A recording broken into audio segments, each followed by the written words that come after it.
प्रेम करो, अपने कर्मों को, अपने कर्तव्यों को निभाओ। ऐसा नहीं है कि हमने कह दिया कि परिवार से मतलब मत रखो। मतलब रखने का ये तात्पर्य नहीं है, मतलब रखिए। आपके जो परिवार के प्रति कर्तव्य हैं उनको कीजिए, लेकिन मोह मत रखिए। बोले नाती पोतों को कैसे विदेश पढ़ने भेज दे? अरे भैया उनके बिना तो हमारी दिनचर्या ही अधूरी रहती है, जब तक उनके साथ खेल ना लो, कूद ना लो।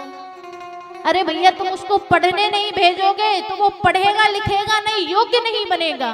और जब योग्य नहीं बनेगा तो व्यक्ति शिक्षित कैसे होगा? तो इन बातों को ध्यान रखना है। कर्तव्यों का जीवन में पालन करते रहो। कर्तव्यों को ऐसा नहीं है कि अपने कर्तव्यों से मुख मोड़ लो, पालन करते रखो, मोह मत रखो। मोह रखोगे तो कैसी दशा होगी पता है? ऐसी दशा होगी जैसी आज जड़ भरत की हो रही है। सब कुछ छोड़ दिया, राजपाट छोड़ दिया, पूजा पाठ छोड़ दी, यहां तक कि खाना पीना भी धीरे धीरे छोड़ने लगे। तो उन्होंने जो है खूब देख रेख की, खूब प्रेम किया। किससे? एक छोटे से हिरण के बच्चे से। उस हिरण ने एक बार देखा कि दूर से हिरणों का झुंड आ रहा है। वो दौड़ते दौड़ते जो है उस झुंड में मिल जाता है। अब राजा जड़ भरत खूब खोज करते हैं, कौन सा है कौन सा है। अरे भैया तुम कितना भी किसी को प्रेम दे लो, वो वहीं जाएगा जहां वो जिससे प्रेम करता है। तुम खूब कह लो कि भैया हमारे साथ रहो, उठो बैठो खाओ पियो, तुम्हें किसी प्रकार की कमी नहीं होगी।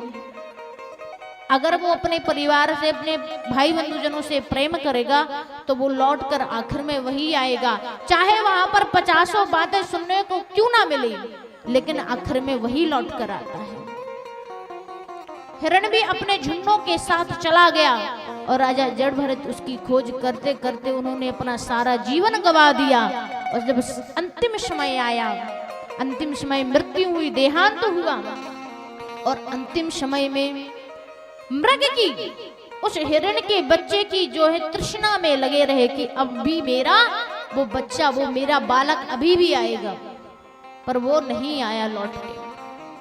आज के जीवन में भी लोग यही काम करते हैं कि व्यक्ति जो है सबसे मोह तो बना लेता है, लेकिन उस मोह को तोड़ना नहीं जानता है।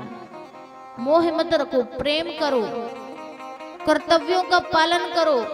जो परिवार के प्रति काम है उन कामों को निपटा दो, और कामों के प्रति को निपटा करके सीधा भजन में लग जाओ। क्योंकि भागवत में लिखा है कि एक समय निर्धारित होता है, बच्चा जब 2 वर्ष का हो जाए तो माँ का दूध पीना छोड़ दे। जब वो 10 वर्ष का, 11 वर्ष का हो जाता है तो पिता की उंगली को पकड़ना छोड़ दे।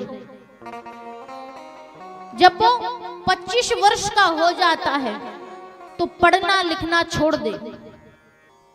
जब वो 50 वर्ष का हो जाता है तो कमाना छोड़ दे। और जब वो 90 वर्ष का, 100 वर्ष का हो जाए तो जीना छोड़ दे। क्या करोगे जीकर? ऐसा जीवन किस काम का जिसमें राम नाम की भक्ति ना हो, कृष्ण नाम की भक्ति ना हो? क्या जिंदगी भर माँ की, पिता की उंगली पकड़कर चलोगे? क्या उन्हीं के पैसों पर ऐशो आराम फरमाओगे? क्या जिंदगी भर पढ़ते रखोगे? जिंदगी भर कमाओगे नहीं? और अगर जिंदगी में कमा लिया तो वह जीवन पर्यंत कमाते रहोगे जब तक श्वास रहेगी। और अगर कमा भी लिया तो हिम्मत भी होनी चाहिए। तो भागवत कहती है कि आपको जो आयु प्रदान की गई है उनको 4 भागों में बांटा गया है। वो 4 भाग कौन से हैं? लोग कहते हैं 100 वर्ष की आयु व्यक्ति को प्राप्त होती है अपने कर्मों द्वारा। तो पहले भैया जन्म से लेकर के 25 वर्ष खाने, खेलने, कूदने में और पढ़ने लिखने में गवा दो। सब कुछ कर लो 25 वर्ष में, खाना, खेलना, कूदना, घूमना फिरना और पढ़ना। फिर 25 से लेकर 50 तक की आयु में सिर्फ और सिर्फ क्या करना है, कमाना है। लक्ष्य बना लो भैया जिसको जो करना हो,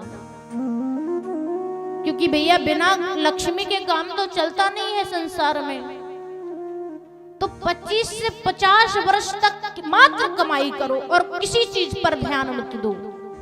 और जब कमाने लगो, उम्र 50 की हो जाए तो कमाना बंद कर दो।